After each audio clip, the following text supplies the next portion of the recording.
The cancer was going to kill him in 6 months, maybe 12 if he let them pump poison into his veins. But Jack Sullivan figured he'd take the 6. Better to die clear-headed than spend his last days vomiting into hospital toilets while strangers pretended they weren't watching him disintegrate. Dr. Morrison had laid it out that afternoon with the clinical detachment of a man who'd delivered this particular death sentence 1,000 times before. Stage 3 lung cancer, spread to the lymph nodes, treatment options limited, quality of life a consideration. Jack had stared at the x-rays on the light box, those ghostly images of his own betraying lungs clouded with masses that looked like storm systems on a weather map, and thought about Nancy. His wife had lasted 9 months with pancreatic cancer. He'd watched her shrink from 130 pounds to 87, watched her skin turn the color of old newsprint, watched morphine steal the last of her sharpness until she didn't recognize him anymore. That was 3 years ago. Their daughter Sarah had been there for the end, holding Nancy's other hand while machines beeped their countdown. Then the funeral, then the fight, then 15 years of silence that felt like its own kind of death. Jack's hands were steady on the wheel of his 1999 Ford F-150, the same truck he had bought the year Sarah graduated high school. The highway stretched ahead into gathering darkness, snow beginning to fall in fat, lazy flakes that turned the world soft and indistinct. January in Montana meant early sunsets and roads that could close without warning, the kind of weather that killed unprepared travelers with the casual indifference of a predator selecting the weakest from the herd. The radio was predicting a blizzard by midnight, highways shutting down, the National Weather Service urging people to stay home. Jack was 40 minutes from his house on the edge of town, the Victorian he and Nancy had restored together over 30 years of marriage, painting trim and replacing rotted floorboards, and arguing about wallpaper patterns in that easy way couples do when they have time to waste. Now he had 6 months, 182 days, give or take. He'd done the math sitting in Dr. Morrison's parking lot before starting the truck, his breath fogging the windshield while the numbers arranged themselves in his head with ruthless clarity. 26 weeks. 4,368 hours. And then nothing. No more sunrises over the Beartooth Range. No more coffee going bitter in the pot because he'd forgotten about it again. No more trudging through the motions of a life that had stopped meaning much after Nancy died and Sarah walked away.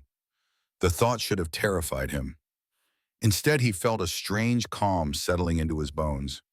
The same feeling he'd had during his last day as sheriff 5 years ago, when he'd handed over his badge and service weapon and walked out of the station knowing he'd never walk back in with authority. An ending approaching, inevitable and clean.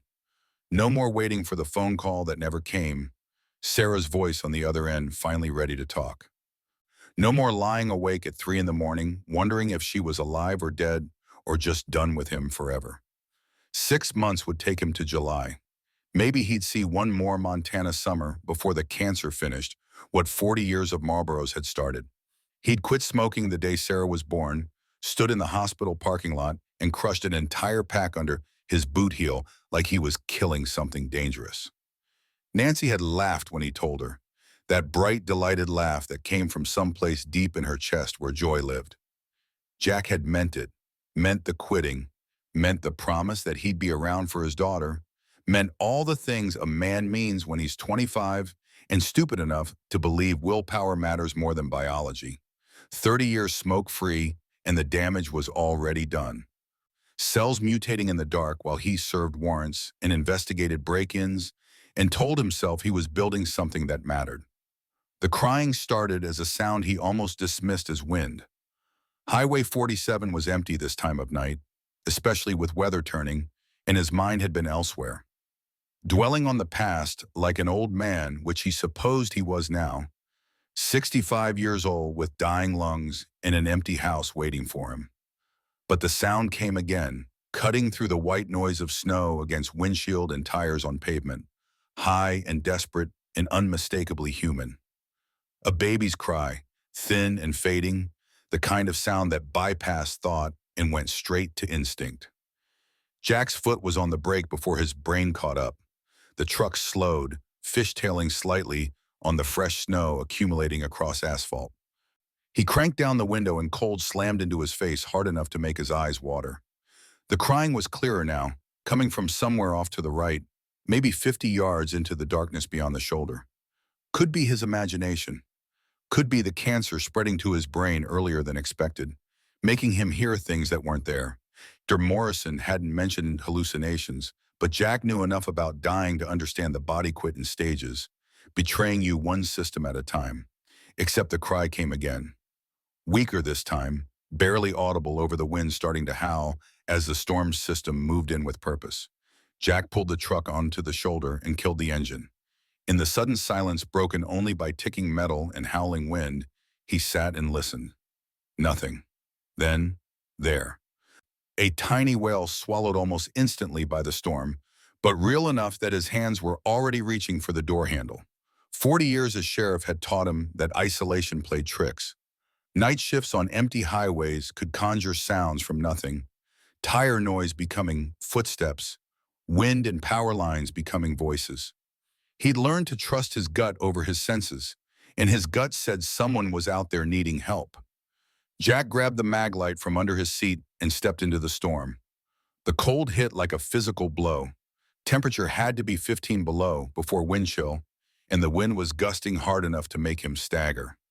Snow was coming down sideways now, visibility dropping to maybe 20 feet. Jack clicked on the flashlight and swept it across the landscape. Nothing but white and more white. Fence posts emerging from drifts like drowning men reaching for air. The crying had stopped. He waited, fighting the urge to get back in the truck where it was warm, where dying men belonged instead of stumbling around in blizzards chasing phantom sounds. Then he heard it again. Weaker still, barely a whimper, but coming from directly ahead. Jack pushed forward, boots sinking into knee-deep snow with every step. His lungs were already protesting, a tightness in his chest that might have been exertion or the cancer or both. The flashlight beam caught metal, chrome bumper, shattered taillight, the crumpled rear end of a sedan mostly buried in a drift. Jack's training kicked in automatically, assessing the scene even as he struggled through the snow. Single vehicle, off the road by at least 30 feet. Slammed into a concrete barrier that marked some long-abandoned ranch entrance. No skid marks visible in the fresh snow. How long had it been here? The crying was definitely coming from inside the car. Jack reached the passenger side and started clearing snow from the window with his free hand, ice burning against his palm, even through the leather glove. The dome light was on inside, battery still good, and in its weak glow he could see shapes, a car seat and back. Something small and pale wrapped in blankets. Moving, relief hit him hard enough to make his hands shake. The baby was alive. Jack tried the door, locked. He circled to the driver's side, clearing snow as he went, and that's when he saw her. The woman slumped over the deployed airbag, head tilted at an angle that screamed wrong even before he checked for a pulse. Long dark hair matted with frozen blood, skin the color of marble. Jack reached through the broken window, when had that happened, and pressed 2 fingers against her throat where the carotid should be pumping. Nothing. The cold had preserved her, but she'd been dead at least an hour, probably more. The airbag was stained dark where her face had impacted, and the steering wheel was bent from the force of her body hitting it after the airbag deflated. Jack's hand was moving toward his phone to call it in when the dome light shifted and he saw her face clearly for the first time. The phone slipped from his numb fingers into the snow. His breath caught in his throat, and for a moment the world tilted sideways, gravity reversing itself so up was down and the ground rushed toward his face. He grabbed the car door to steady himself.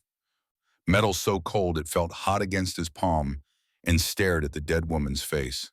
Catherine Sarah Sullivan, his daughter, dead at 30 years old in a wrecked Honda Civic on Highway 47, while her father was 40 minutes away, learning he had 6 months to live.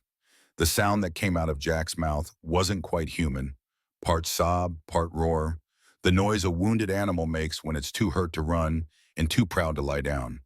He grabbed the door handle and yanked with everything he had, rational thought burning away in a surge of adrenaline and horror. The door was locked. The door was always fucking locked. Jack stumbled backward but fell into a drift, scrambled upright with snow filling his collar and his lungs screaming. Sarah's face in the dome light, eyes half open and seeing nothing. His baby girl who'd stopped being his baby when she was 25, and he was too much of a coward to hold her while she cried. The baby, Emma. The thought cut through his spiral like a knife. Sarah was dead. Sarah had been dead for hours while he sat in Dr. Morrison's office talking about treatment options and quality of life. But the baby was alive. Still crying, weaker now, hypothermia shutting her down 1 degree at a time. Jack forced himself to the passenger side, forced his cop brain to take over from his father brain, forced himself to see this as a scene instead of a nightmare. The window was intact. He needed something heavy. His flashlight was half buried in the snow where he'd dropped it. Jack grabbed it and swung with everything he had left. The flashlight bounced off safety glass without leaving a mark. He swung again, again. On the fourth hit, the glass spiderwebbed. On the fifth, it shattered inward in a shower of diamonds. Jack reached through and unlocked the door, wrenched it open, hard enough to strip something in his shoulder. The dome light brightened as the door opened. The baby, Emma, Sarah's baby, his granddaughter he'd never met and didn't know existed until this moment, lay in a car seat still buckled in properly. Newborn safe, the kind of seat you bought after reading all the reviews and checking crash test ratings.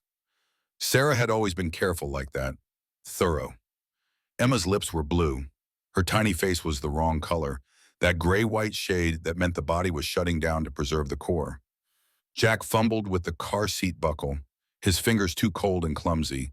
The 5-point harness, a puzzle his dying brain couldn't solve. Finally, the catch released. He lifted the entire car seat out. They told you never to remove babies from their seats after an accident. Something about neck injuries. And turned toward his truck. The wind hit him full in the face, driving snow into his eyes until he could barely see. Each step back was agony, legs burning and lungs on fire, and the car seat so much heavier than it should be. The truck seemed impossibly far away, a distant island of safety he'd never reach. Jack stumbled, caught himself, kept moving. If he stopped now, they'd find him in the morning, frozen solid with his granddaughter in his arms. The truck door was still open, interior light a beacon. Jack all but fell into the cab, pulling Emma in with him and slamming the door against the storm. His breath came in ragged gasps that hurt. The cancer, maybe, or just exhaustion, or the knowledge that Sarah was dead out there in the cold, and he'd never told her. Never said the things that mattered. Never called after that fight. Never swallowed his pride enough to say he was sorry. Emma had stopped crying. Jack's heart nearly stopped with her. He set the car seat on the passenger seat and stripped off his gloves with shaking hands, pressed his palm against her tiny chest. A heartbeat, faint and slow, but there. She was maybe 6 months old, he guessed, though what did he know about babies anymore? Sarah had been 6 months when she'd gotten her first tooth, and Nancy had laughed at Jack's panic, told him it was normal, showed him how to run a cool teething ring. That was 40 years ago when the world made sense. The truck's heater was blasting, but it wasn't enough. Hypothermia killed in stages. First the shivering, then the lethargy, then the sleep you didn't wake from. Emma wasn't shivering. That was bad. Jack yanked the emergency blanket from behind the seat and wrapped her, car seat and all, pulling her against his chest. His body heat might help, or it might not. He grabbed his phone from where it had fallen onto the floorboard, snow wet and barely functional. No signal. The storm was blocking everything. They were alone. Him and his dying granddaughter and Sarah's body slowly freezing in the wreckage. Jack did the only thing he could think of. He started the truck and cranked the heat to maximum, angled the vents toward Emma, and began checking her systematically the way he'd been taught in his first responder training 40 years ago. Airway clear, breathing shallow but regular. Pulse thready. Skin tone. Skin cold but not frozen. He rubbed her tiny hands between his palms, trying to generate warmth through friction. His thermos was still half full of coffee gone lukewarm. Jack soaked a corner of the blanket and let warm liquid drip onto Emma's lips. She didn't respond. The minutes crawled past, marked by his watch and the sound of wind battering the truck. Jack held Emma and rubbed her limbs and talked to her in a low, steady voice. The same voice he'd used with Sarah when she was small and afraid of thunderstorms. Thunder was just clouds bumping into each other, he'd told her. Nothing to be scared of. Sarah had believed him back then, believed her father could protect her from anything, storms and monsters in the dark.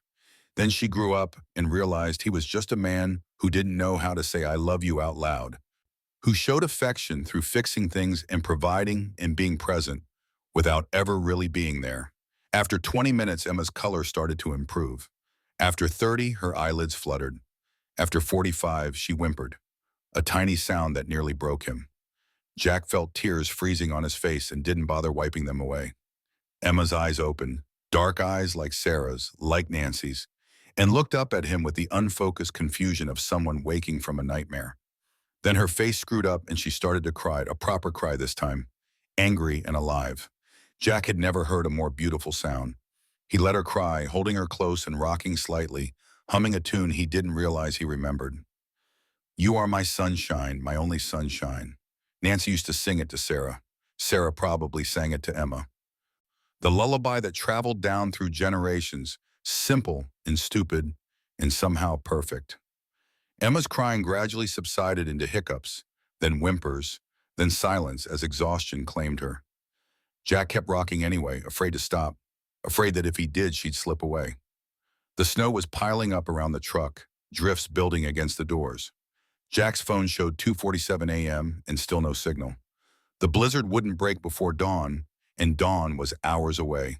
He was trapped here with a baby in his daughter's body and the knowledge that in 6 months none of this would matter, because he'd be dead too. The thought should have felt like relief. Instead, it felt like failure. One more thing he hadn't finished. One more person he'd let down. Sarah's face in the dome light kept replaying behind his eyes. 30 years old, okay? She'd been 25 the last time they spoke, at Nancy's funeral when everything fell apart. That meant 15 years. Not 15 years, he corrected himself. 15 years this March. He knew the exact date, March 17th, St. Patrick's Day, because Nancy had loved that holiday for no reason Jack could ever figure out. Irish heritage maybe, though her people had been in Montana since before statehood. She'd worn green and made corned beef and cabbage and played fiddle music too loud. Sarah had inherited that love of celebration, that ability to find joy in ordinary things. Jack had inherited the ability to ruin them. The memory came whether he wanted it or not, sharp and complete like a movie he'd watched too many times. The cemetery, small and windswept, located on a hill overlooking the valley Nancy had loved. March in Montana meant mud and lingering snow, the ugly season between winter and spring, when nothing was beautiful. Jack standing at the gravesite in his good suit, the one he'd worn to weddings and retirements, and now his wife's burial.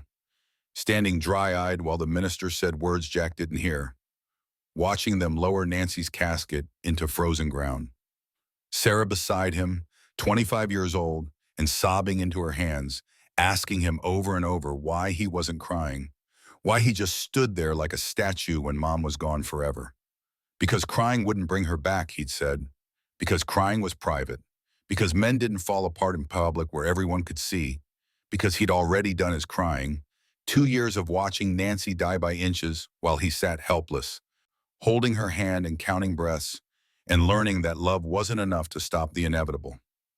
By the time they put her in the ground, Jack was hollowed out, empty of everything but the grim determination to get through the ceremony with dignity. Sarah hadn't understood.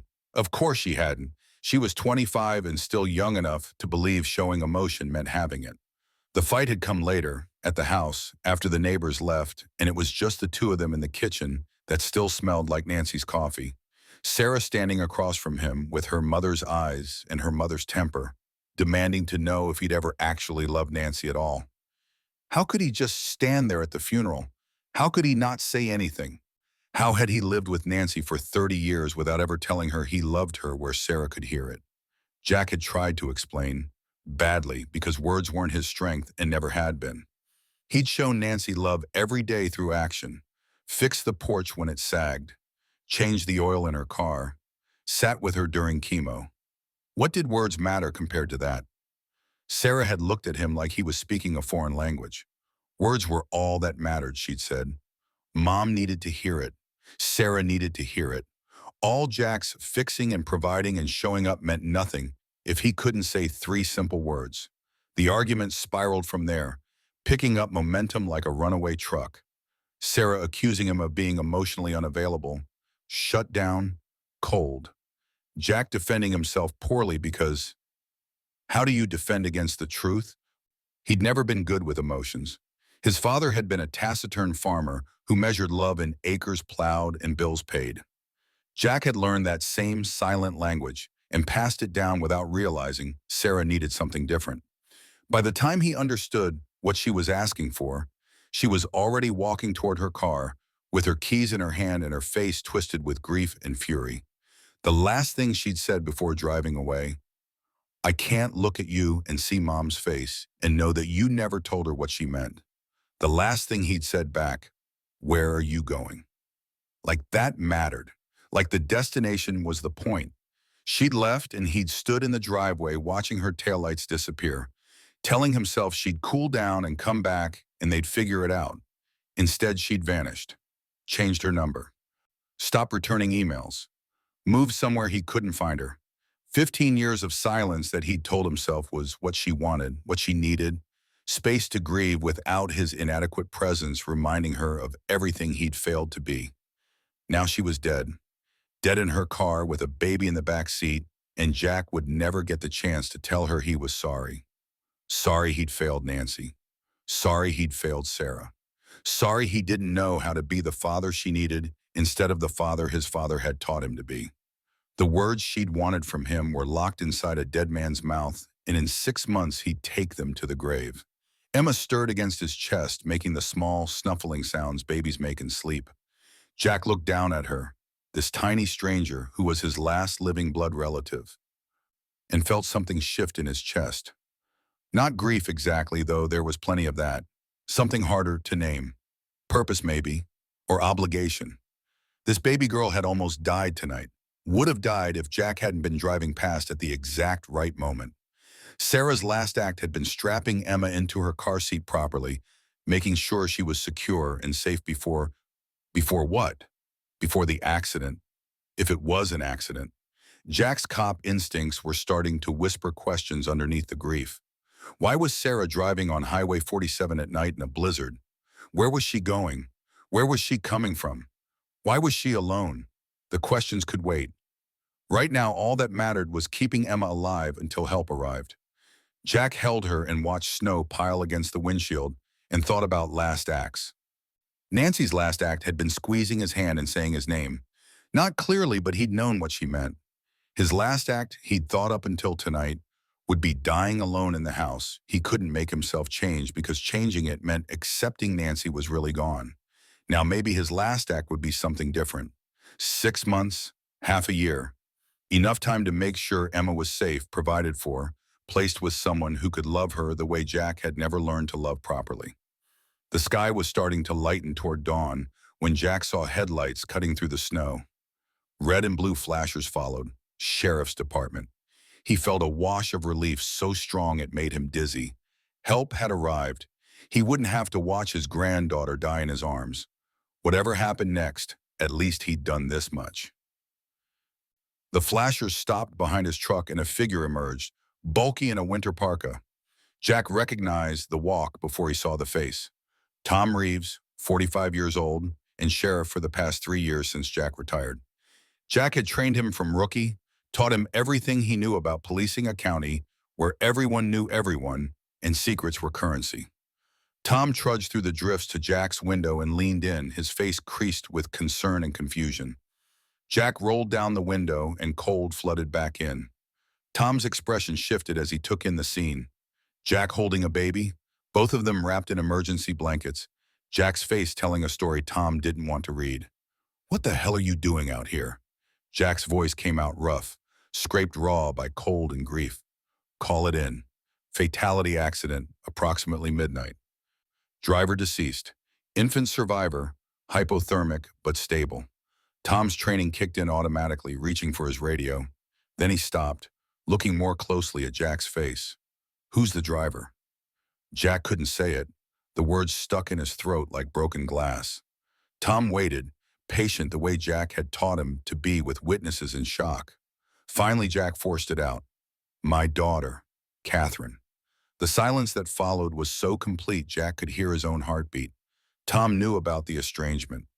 Everyone who'd worked with Jack knew it wasn't something you could hide in a county this small. Tom's expression cycled through shock to sympathy to professional determination. Jesus, Jack, I'm so sorry. Where is she? Jack gestured toward the wreckage, barely visible through the snow. In the car, been dead at least 2 hours, maybe more. And the baby? Emma, granddaughter I didn't know existed. Tom processed this, then got on his radio and started calling in the cavalry. Ambulance, coroner, state patrol if the roads were passable. Jack half listened, his attention on Emma, who was starting to wake again, whimpering in discomfort. Tom finished his calls and came back to the window. Ambulance is 20 minutes out. We need to get you both warm. Jack shook his head. Can't leave Sarah out there alone. She's gone, Jack. You know that. Doesn't mean I leave her. Tom didn't argue.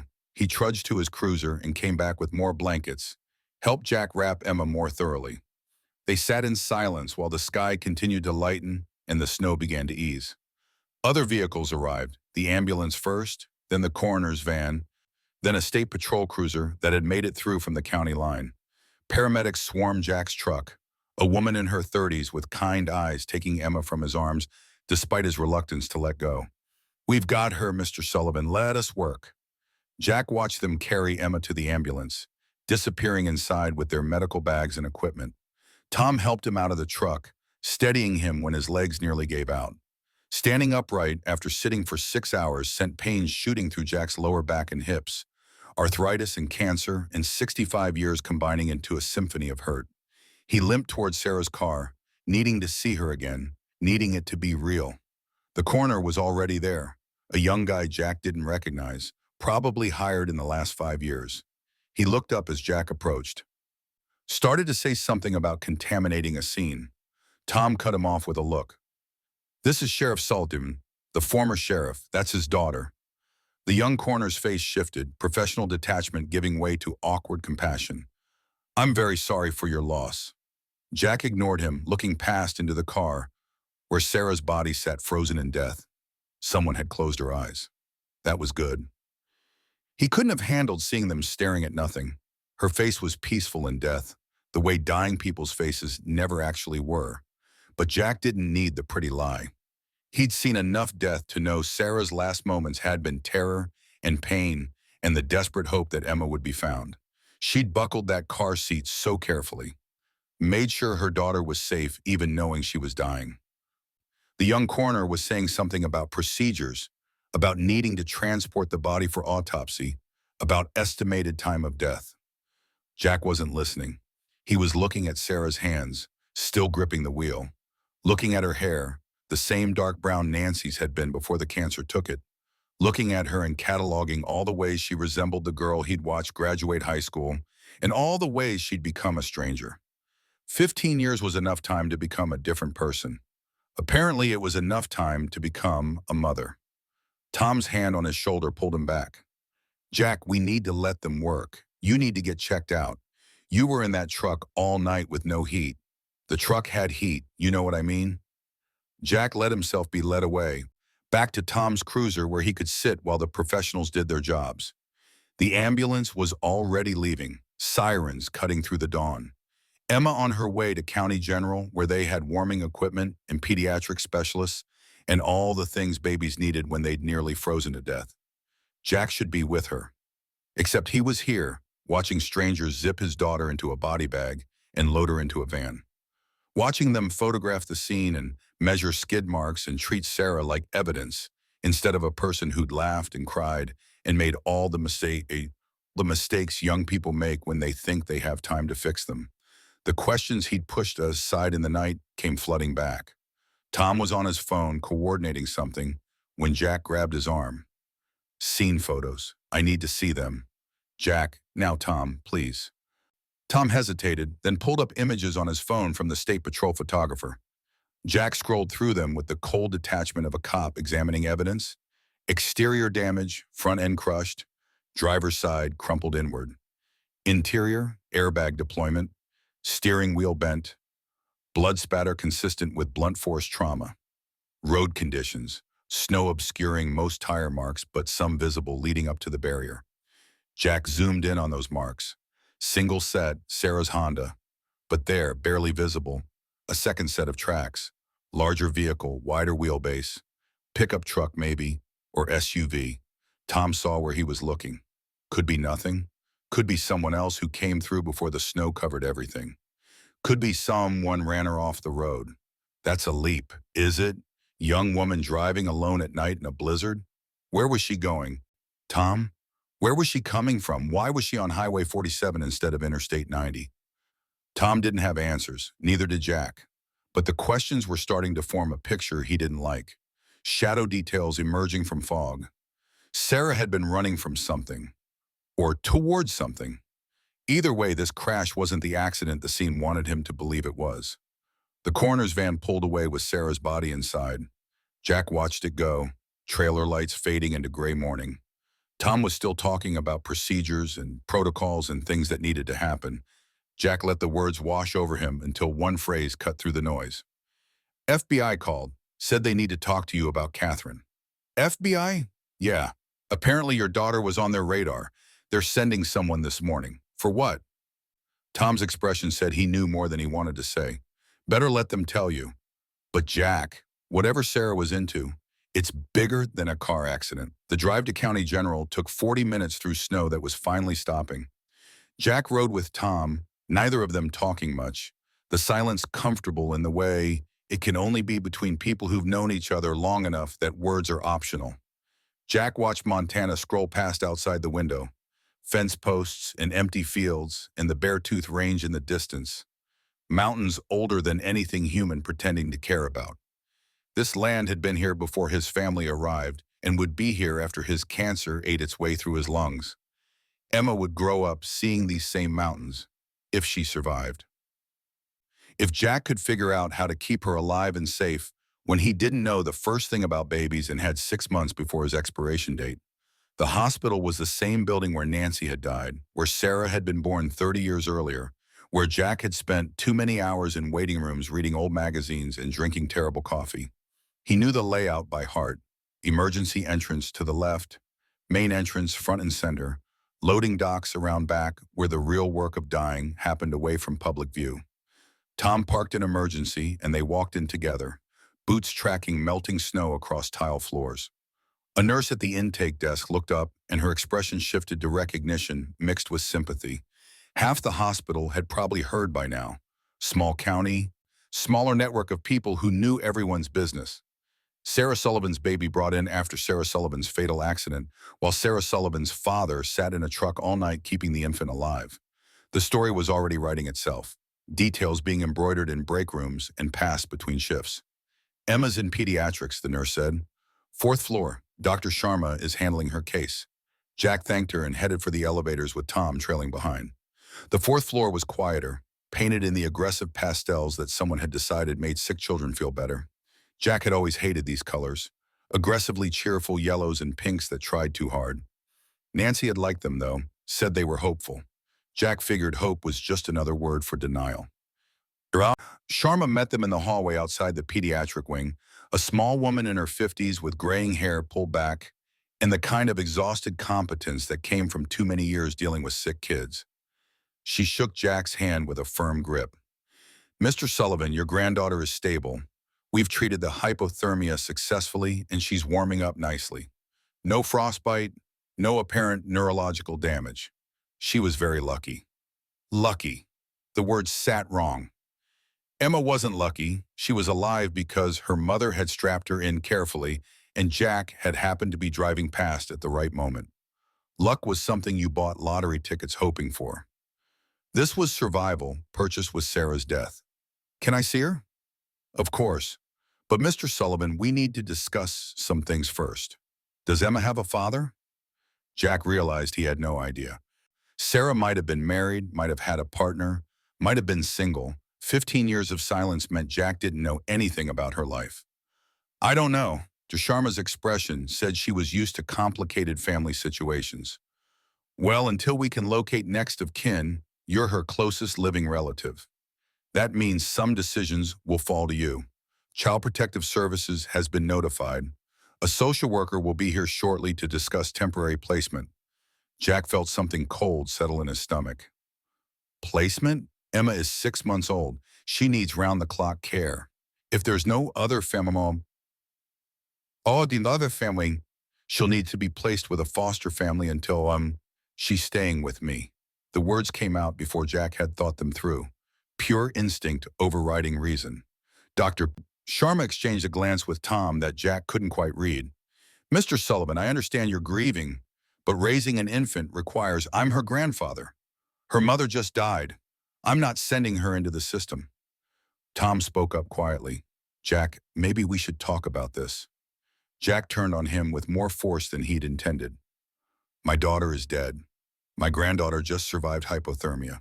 What's there to talk about? You're 65 years old and... Tom stopped himself, but Jack knew where he had been going. And dying. You're dying and you think you can raise a baby? Dr. Sharma intervened before the situation escalated. Why don't we table this discussion for now? Mr. Sullivan, come meet Emma. Then we can figure out next steps. She led them through double doors into the pediatric ward, past rooms full of sleeping children connected to machines that beeped and hummed. Emma was in a private room at the end of the hall, lying in a warming bassinet that kept her temperature regulated. Jack stopped in the doorway, suddenly afraid to go further. This tiny person represented everything he didn't know how to do, everything he'd failed at with Sarah. What business did he have trying again? But Emma saw him, and her face scrunched up, and she started to cry. Not the weak whimper from the truck, but a proper wail that said she was alive and angry about her circumstances. Jack found himself moving forward without deciding to, crossing the room until he stood over the bassinet looking down at his granddaughter. She was beautiful the way all babies are beautiful, alien and perfect at once. Dark eyes like Sarah's, like Nancy's before her. Tiny fists waving in indignation. Jack reached out carefully and Emma's hand found his finger, gripped it with surprising strength. The crying stopped. Her eyes focused on his face with the intensity babies have before they learn to hide their emotions. Hey there, he said quietly. I'm your grandpa. We haven't met yet, but I was there last night. In the truck. You're safe now. Emma's grip tightened.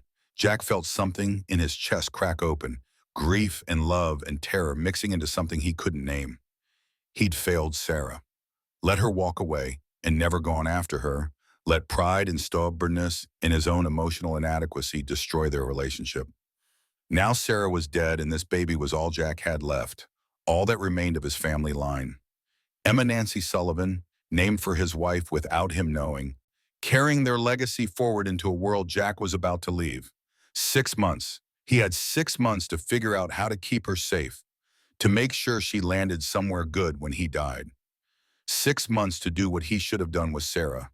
Show up, stay present, love out loud in ways that couldn't be misunderstood. The task felt impossible. Jack had never been good at the soft things, the gentle things. His hands were rough from 40 years of hard work, and his heart was rougher from 65 years of life in Montana, where tenderness was a luxury men couldn't afford. But Emma was looking at him with total trust, complete faith that this stranger would protect her, because babies didn't know yet that people fail each other. Jack made a decision. Maybe his last good decision, maybe the only one that mattered. I'll do it, he said to Dr.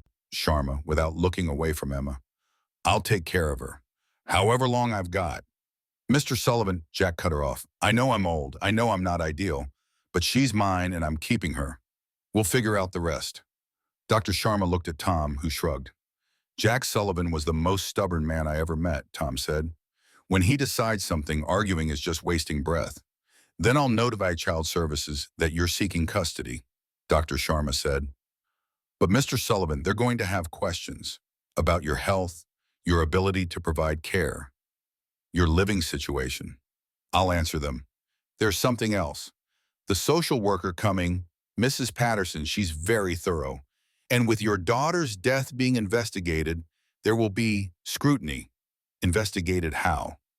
Dr. Sharma looked uncomfortable. The FBI is here. They've been waiting to talk to you. Something about your daughter being involved with, she paused, choosing words carefully, with people under federal investigation.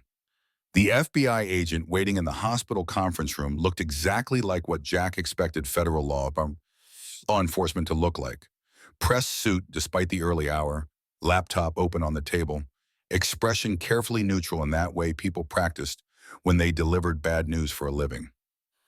Agent Carlos Rivera introduced himself with a handshake that managed to convey both sympathy and professional distance, the kind of greeting Jack had given 1,000 times to victims' families when he wore a badge. "We need to talk about your daughter's activities over the past 3 years." Jack lowered himself into a chair across the table, every joint in his body screaming protest. The adrenaline that had carried him through the night was wearing off, leaving behind exhaustion so profound he could barely keep his eyes open. Tom sat beside him, present but silent, backup in case Jack needed it. "I don't know anything about Sarah's activities. We hadn't spoken in 15 years. Rivera opened a folder, slid a photograph across the table. Sarah standing outside an office building Jack didn't recognize, talking to a man in an expensive suit. The photo was surveillance quality, grainy and distant, but clear enough. This was taken 8 months ago in Billings. The man she's speaking with is Victor Volkov. Does that name mean anything to you?" "No, Volkov runs an import-export company called Volkov Enterprises. On paper, it's legitimate, moving freight between Montana, Idaho, and Canada. In reality, it's a front for human trafficking. Young women from Eastern Europe brought across the Canadian border, distributed through what Volkov calls his hospitality network. Strip clubs, massage parlors, escort services. Your daughter was his accountant." The words hit like physical blows. Jack stared at the photograph, trying to reconcile the woman in the image with the daughter he remembered. Sarah had gotten her degree in accounting, he knew that much. Nancy had told him before she died, mentioned it in passing, like maybe the shared information would bridge the gap between Jack and their daughter.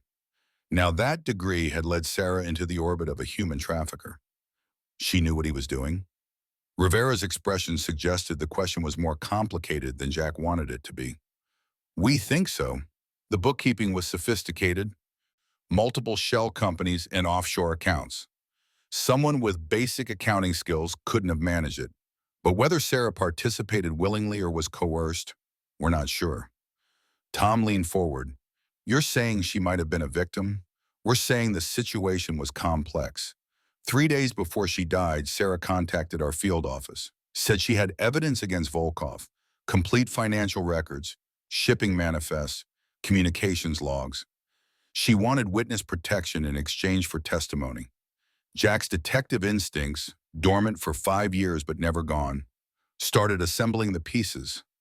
Volkov found out she was talking to you." Rivera nodded. "We don't know how. We were careful with the contact, used secure lines, didn't bring her into the office. But somehow Volkov learned she'd flipped.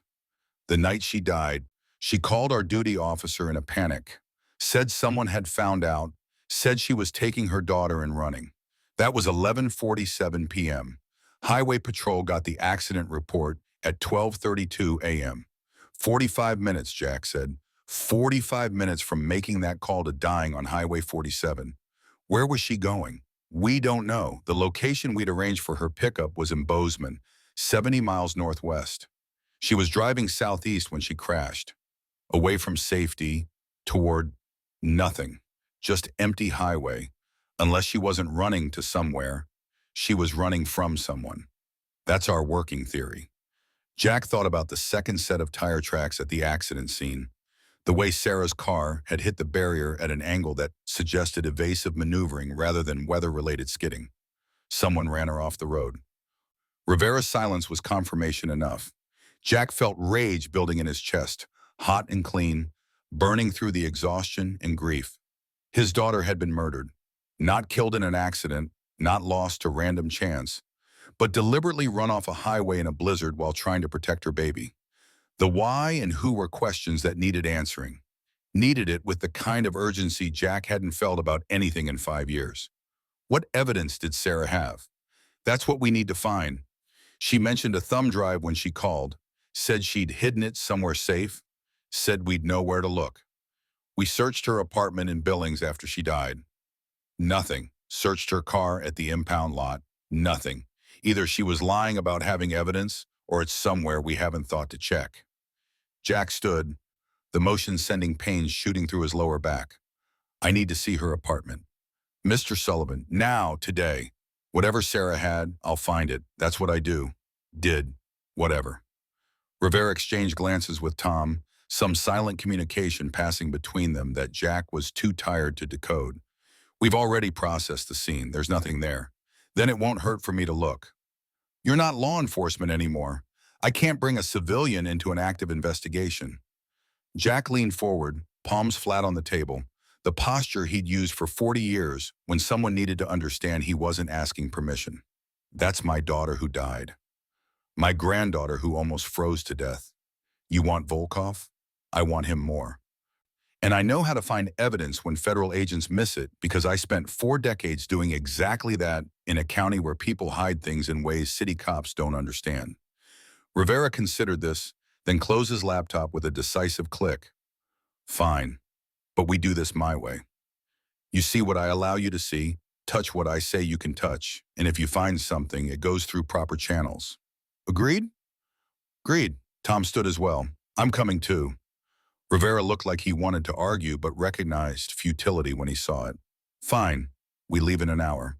Mr. Sullivan, you should get checked out by a doctor first. You were exposed to extreme cold for 6 hours. Hypothermia has delayed effects. I'm fine. You're 65 with... Rivera stopped himself, but Jack knew what he'd been about to say. With cancer. With a death sentence. With no business playing detective when he should be arranging his own affairs. With a granddaughter who needs me, Jack finished. The medical evaluation can wait. The drive to Billings took 2 hours through roads still treacherous with packed snow. Jack rode in Rivera's government SUV, while Tom followed in his sheriff's cruiser, probably planning to tail them the entire way, because that's what good cops did when civilians inserted themselves into federal investigations.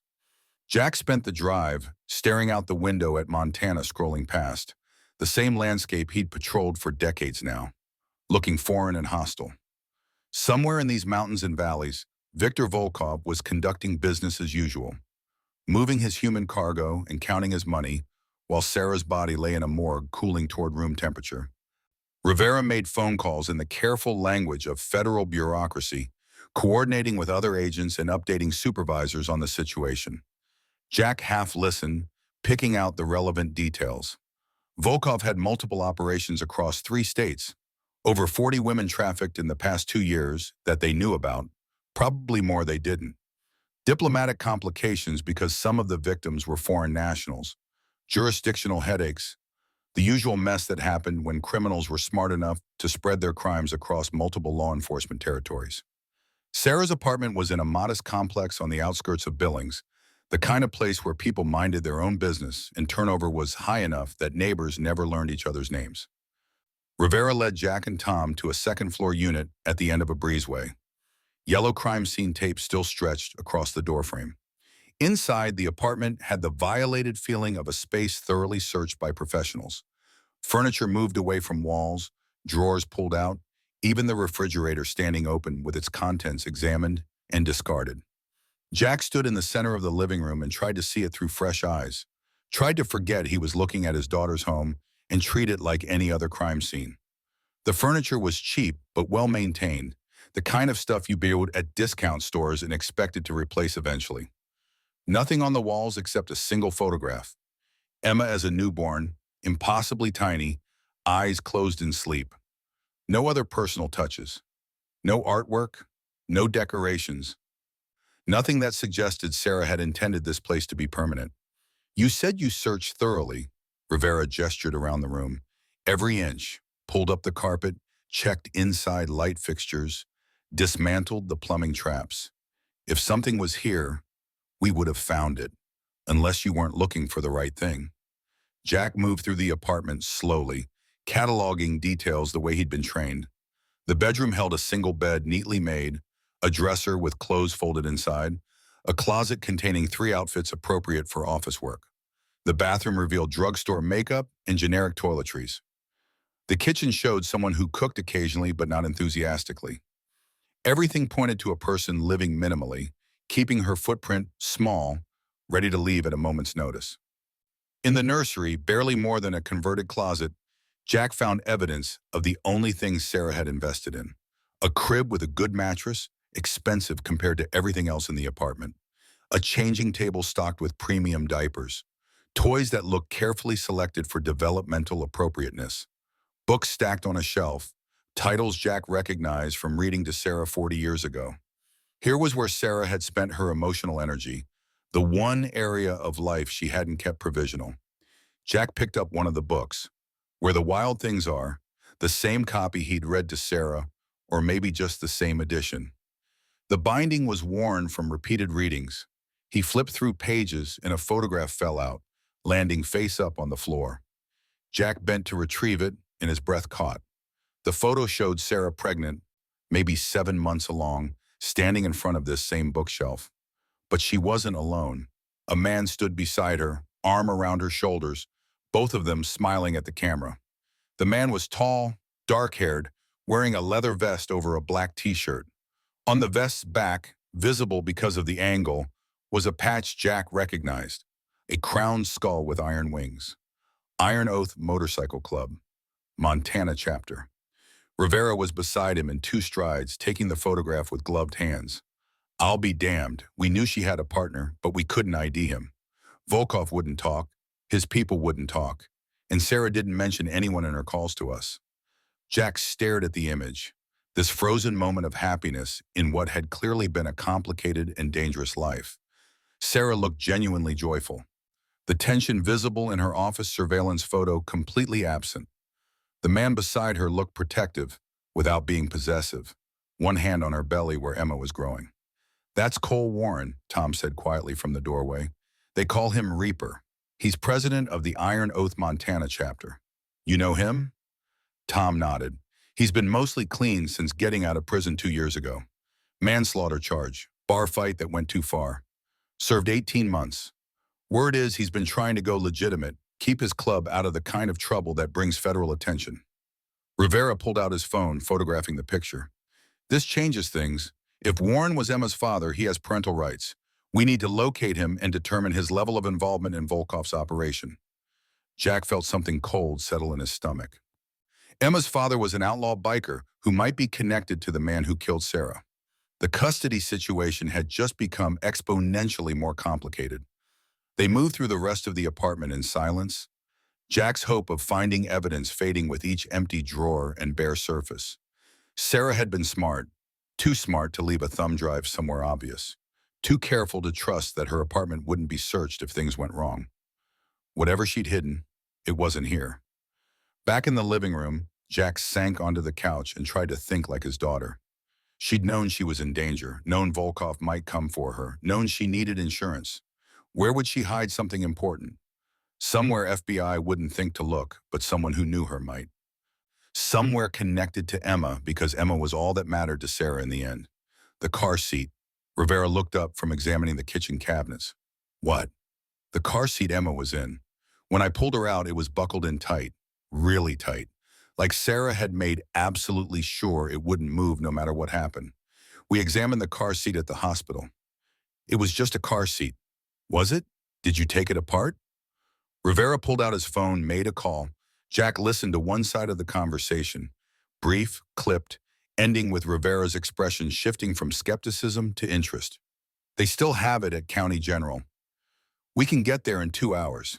Then let's go. The drive back was faster, Rivera pushing the SUV hard on cleared highways, while Jack sat in silence, turning possibilities over in his mind. If the evidence was in the car seat, that meant Sarah had prepared for the worst-case scenario. Prepared for dying, prepared for Emma being found by strangers, prepared to leave behind the means to destroy Volkov even if she couldn't testify herself. The thought was simultaneously comforting and heartbreaking. His daughter had been brave enough to gather evidence against a human trafficker, brave enough to risk everything for women she'd never met, brave enough to die trying. County General's basement was where they kept lost and found items from emergency cases, a bureaucratic limbo for belongings waiting to be claimed or disposed of. Emma's car seat sat on a metal shelf between a teenager's skateboard and an elderly woman's walker, looking incongruously cheerful with its bright safety colors and cartoon animal designs. Rivera laid it on an examination table and began the methodical process of taking it apart, removing padding and unscrewing plastic panels while Jack and Tom watched. 20 minutes in, Rivera's expression changed. He'd found something behind the rear padding, secured with duct tape that had been carefully hidden. A waterproof pouch, the kind kayakers use to protect their phones and wallets. Inside the pouch, a thumb drive and a folded letter. Rivera held up the thumb drive with gloved hands. This is it. This is what Sarah died for.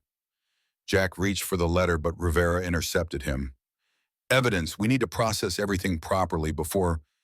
Agent Rivera, Jack said quietly, the tone he'd used for 40 years when he needed someone to understand he wasn't making a request. That letter is from my daughter. I haven't spoken to her in 15 years. I watched her die in a wrecked car while her baby was freezing in the back seat. Let me read the goddamn letter, Rivera hesitated, then handed it over. Jack unfolded the paper with shaking hands, Sarah's handwriting swimming in front of his eyes until he blinked away the tears that wanted to come. He'd recognize that writing anywhere. Neat and precise, the way Nancy had taught her, every letter formed carefully. To whoever finds my daughter, if you're reading this, I'm dead, and my daughter Emma is alive because someone cared enough to save her. I don't know who you are. Maybe police, maybe stranger, maybe my father, though I doubt it. He wouldn't have been on that road. He stopped driving at night after Mom died. Too many memories. Jack's vision blurred. Sarah had been wrong about that. Wrong about so much, and now he'd never get to tell her. But whoever you are, thank you. Emma is innocent in all this. Please protect her. My name is Catherine Sullivan. People called me Sarah. I've been working for Volkov Enterprises for 3 years. Didn't know it was front for trafficking until 8 months ago. By then, pregnant with Emma. Victor Volkov said if I tried to leave or talk, he'd kill her. So I stayed, documented everything, made copies. The USB drive in this bag contains banking records, offshore accounts, shipping manifests, routes through Canadian border, client lists, buyers of trafficked women, communication logs, encrypted messages decoded. It's everything FBI needs to destroy Volkov's operation. Jack had to stop reading, had to press his palm against his chest where something sharp was trying to break through his ribs. Sarah had been trapped, threatened, forced to participate in something monstrous because the alternative was losing Emma. And she gathered evidence anyway, risked everything anyway, prepared her own testimony, even knowing it might cost her life. 3 days ago, I contacted FBI, offered to testify in exchange for witness protection. Victor found out. Don't know how. Maybe Mole and FBI. Maybe I was careless. Tonight I'm running, taking Emma to safety, then contacting FBI again from secure location. If you're reading this, I didn't make it. The words on the page started to swim again. Jack forced himself to keep reading, to hear Sarah's voice one last time, even if it was only in writing. Please give this drive to authorities. And please, if my father's alive, tell him I'm sorry. Sorry for walking away after Mom's funeral. Sorry for the cruel things I said. Sorry for not calling, not writing, not trying to heal the rift. I was angry. At him for being so closed off. At myself for being just like him. At Mom for dying and leaving us broken. But I understand now. Dad showed love the only way he knew how. Through action, not words. Through protection, not affection. When Emma was born, I realized that's still love. Imperfect, maybe, but real. Jack couldn't see the words anymore, couldn't breathe past the grief closing his throat. Sarah had forgiven him. Not in person, not with the reconciliation he'd spent 15 years too proud to pursue, but she'd forgiven him, understood him, seen past his failures to the intention underneath. Tell him I forgive him. Tell him I hope he can forgive me. Tell him I named Emma after Mom, Emma Nancy Sullivan. Of course she had. Nancy would have loved that, would have cried happy tears at the idea of her name continuing through another generation. Jack wished desperately that he could tell his wife about this, could share this moment of grace even as it broke him. Tell him I finally understand what he tried to teach me. Strength isn't showing no emotion. It's showing up even when you're breaking inside. He showed up for Mom every day for 30 years, even as she died. I should have seen that. Jack was crying now, silent tears that he didn't bother wiping away. Tom had turned away to give him privacy, and Rivera was pretending to examine the thumb drive while Jack fell apart in a hospital basement. If he's reading this himself, Dad, I'm sorry, I love you. I always did. The words he'd needed to hear for 15 years, delivered too late and in the wrong medium but real nonetheless. Sarah had loved him. Despite everything, despite his failures and silences and inability to be the father she needed, she'd loved him. Please take care of my daughter. Be the grandfather I know you can be. Don't shut her out like you shut me out. Let her in. Let her see you break. Let her heal you. You're dying, aren't you? Mom said cancer runs in your family. You smoke like a chimney. Don't waste what time you have. Live it with Emma. Really live it. Jack almost laughed through his tears. Sarah had known. Somehow she'd known he'd be sick, had anticipated his mortality, had left him instructions for how to spend his final months. He wondered if she'd also known he'd quit smoking 30 years ago, if she'd known he'd already been diagnosed when she died. Probably not, but she'd known him well enough to understand that he'd need permission to be vulnerable, need someone to tell him it was okay to let Emma see past the stoic exterior to the frightened man underneath. Show her who you are, the man Mom loved, the man I loved, even when I was too angry to admit it. Be there. That's all I ask. I love you, Daddy. Sarah Jack folded the letter carefully, creasing it along the lines Sarah had made, and stood with it clutched in his hand. He walked past Rivera and Tom without speaking, through the door and down the hallway until he found a bathroom where he could lock himself in a stall and finally let the grief come. It tore through him like a physical force. 30 years of accumulated silence breaking apart into sobs that hurt his ribs and made his lungs burn. He cried for Sarah, for Nancy, for all the years he'd wasted being too proud and too scared to say simple words. He cried for Emma, who would grow up without her mother. He cried for himself, dying man, who'd been given one last chance to get it right and had no idea if he was capable of doing so. When the storm passed, Jack washed his face with cold water and studied his reflection in the spotted mirror. 65 years old and looking older, weathered skin and gray hair and eyes that had seen too much. The face of a man who'd done his job competently for 4 decades but failed at the things that actually mattered. Nancy used to tell him he was too hard on himself, used to kiss him and say he was exactly the man she needed. Jack had never believed her. Now he had to believe he could be what Emma needed, because Sarah had asked and he owed her at least that much. Back in the examination room, Rivera was on his phone coordinating with his superiors while Tom waited patiently. Jack approached and Rivera ended his call. The thumb drive has everything Sarah claimed. Banking records that lead straight to Volkov, manifests showing routes and schedules, communications that implicate half a dozen other people in his network. We can move on this immediately.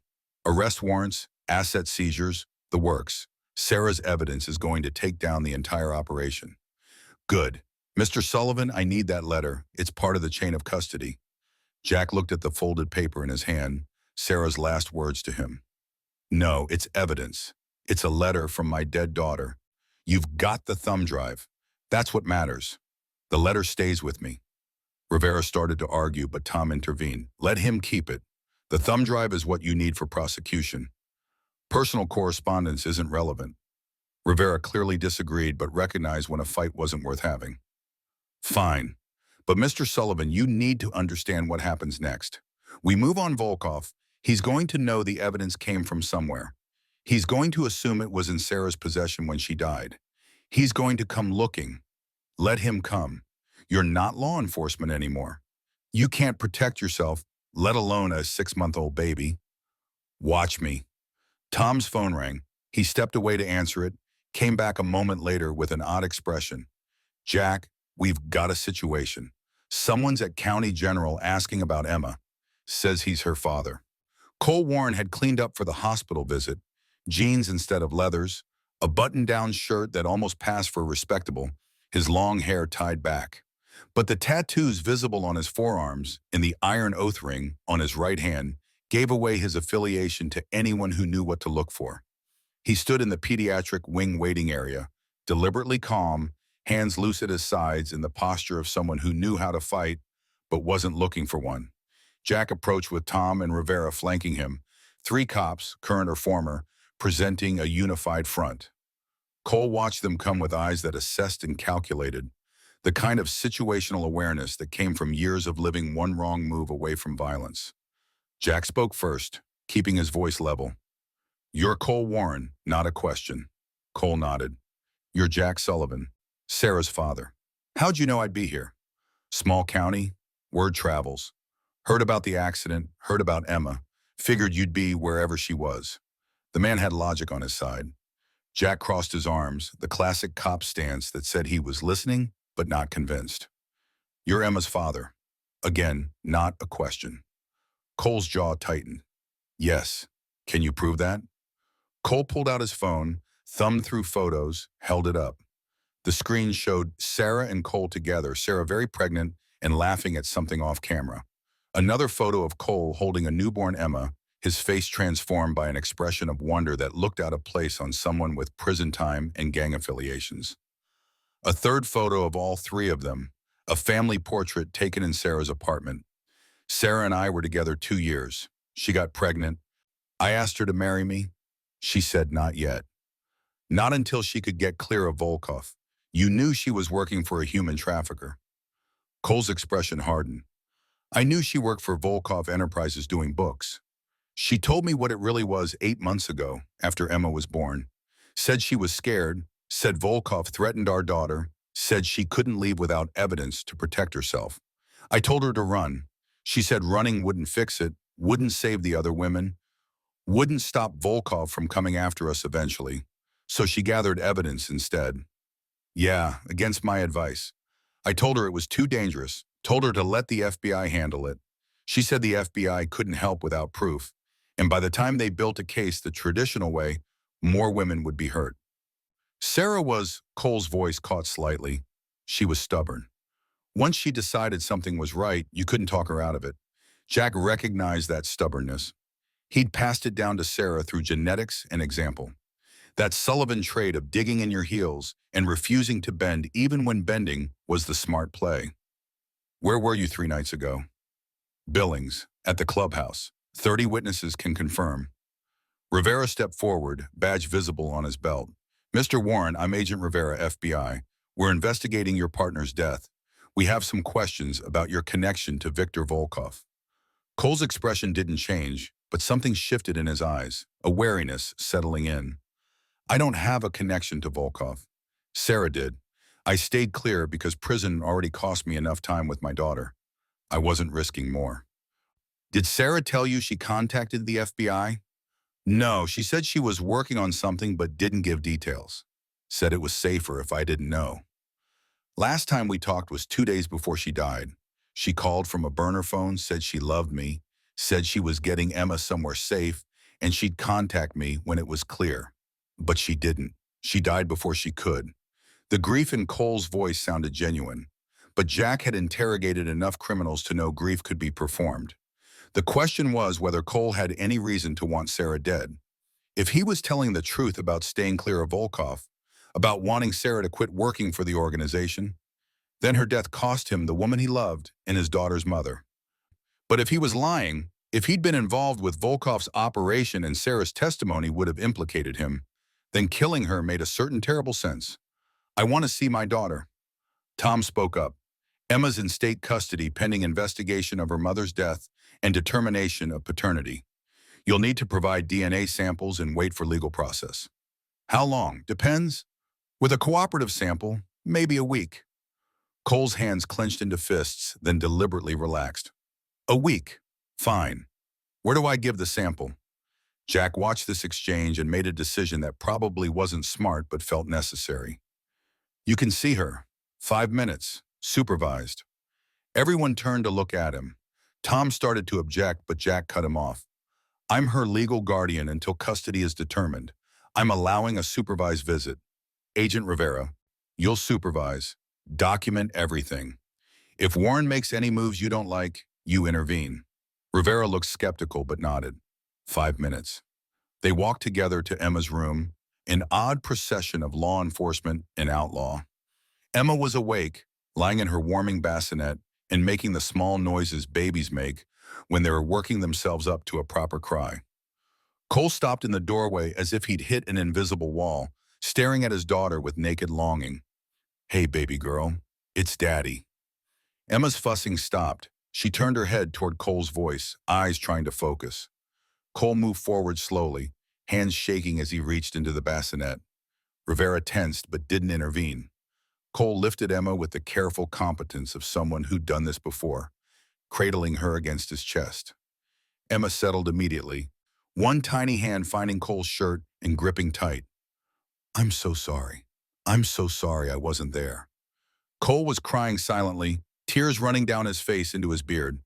Emma made a small, contented sound, the kind of noise that said she recognized this person, trusted this person, felt safe in these arms. Jack watched and felt something complicated twist in his chest. This man was Emma's father, had been present for her birth and first months, had loved Sarah and lost her. The instinct to protect Emma warred with the recognition that taking her from Cole would be doing to him what the estrangement had done to Jack, removing a child from someone who loved them. But there were questions that needed answering first. Questions about Cole's true relationship with Volkov, about his club's activities, about whether Emma would be safe in the custody of an ex-con biker with gang affiliations. Rivera was watching Cole with the analytical gaze of someone running calculations, weighing evidence, building a case. The 5 minutes passed too quickly. Cole kissed Emma's forehead and handed her back to Jack with obvious reluctance. "Take care of her. I intend to. Sarah trusted you." At the end, she was driving toward your house when she crashed. The information hit Jack like a punch. He stared at Cole. "What?" "Highway 47 heading southeast. Your house is 12 miles past the crash site. She was bringing Emma to you, to her grandfather. That was her plan if everything went wrong. Get Emma to family, someone Volkov wouldn't think to look." Jack felt tears burning again. Sarah had been coming home. After 15 years, after all the silence and distance, she'd been driving through a blizzard to bring her daughter to the father she'd walked away from. Not to reconcile. She hadn't known Jack would be on the road that night, but because, despite everything, she believed he would protect Emma. Believed in him when he'd given her no reason to. "I'll keep her safe." Cole nodded, then looked at Rivera. "Agent, when you move on Volkov, and I assume that's happening soon, you let me know. The Iron Oath has a score to settle. Man kills one of our own. There's a reckoning coming." "That sounds like a threat. It's a promise, but we're not stupid. We'll wait until you've got him in custody. After that, prison justice is a different kind of law." Rivera's expression said this conversation was moving into territory he couldn't officially acknowledge. Tom cleared his throat. "Mr. Warren, you should leave now. We'll be in touch about the paternity test." Cole left without arguing, pausing at the door to look back at Emma one more time. Then he was gone, footsteps echoing down the hospital hallway. Jack lowered Emma back into the bassinet, his arms suddenly weak. He's telling the truth. About loving Sarah, about being Emma's father. Tom sighed, probably. But that doesn't mean he's clean. Iron Oath has been under investigation for years. Drugs, weapons, assault charges that never stick because witnesses change their minds. Cole Warren went to prison for manslaughter, Jack. He beat a man to death in a bar fight. In a bar fight, not murder. There's a difference, is there? To the man who died? Jack couldn't argue that point. But he also couldn't shake the image of Cole holding Emma. The genuine grief and love in the man's face. Whatever else Cole Warren might be, he was a father who'd lost his daughter's mother. That created a kinship Jack understood all too well. Rivera's phone buzzed. He checked it, expression shifting. "Warrants came through. We're moving on Volkov tonight. Multi-agency coordinated raids across Montana, Idaho, and Washington. By tomorrow morning, his entire network should be dismantled." "Good. Mr. Sullivan, you need to take Emma somewhere safe. Volkov's going to know someone provided evidence. He might make a move before we can arrest him. Where's somewhere safe? My house is 12 miles from where Sarah died." "Everyone knows where I live. Then go somewhere else. Hotel, safe house. Anywhere but here or home. Jack thought about this, about packing up a 6-month-old baby and running, about living in fear of a Russian mobster with enough resources to track down anyone he wanted to find. The idea was exhausting. He was already dying, already running out of time. The thought of spending his final months in hiding, looking over his shoulder, jumping at shadows, it felt like a waste of whatever was left. No, excuse me? I'm not running. Volkov wants the evidence? It's with the FBI now. He wants Emma? He'll have to go through me. And I'm not running. Tom grabbed Jack's arm. Don't be stupid. You're 65 years old with stage 3 cancer. You can't protect yourself, let alone a baby. Stage 4, actually. The words came out before Jack had consciously decided to share the information. Tom and Rivera both stared at him. Tom's grip tightened. What? Had a follow-up with Dr. Morrison this morning while you were coordinating with the FBI. Cancers progress faster than expected. Stage 4 now, 3 months, maybe less. The silence that followed was profound. Tom's face had gone pale. Rivera's carefully neutral mask slipping to show genuine shock. Jack pulled his arm free and continued as if discussing the weather. So you'll excuse me if I don't want to spend my last 3 months hiding in a safe house. I'm taking Emma home, setting up proper security. If Volkov comes, I'll handle it. If he doesn't, I spend what time I have left being Emma's grandfather instead of some anonymous old man dying in a hotel room. Jack, my decision, Tom, not yours, not the FBI's, mine. He picked up Emma, wrapping her in blankets against the cold, and walked toward the door.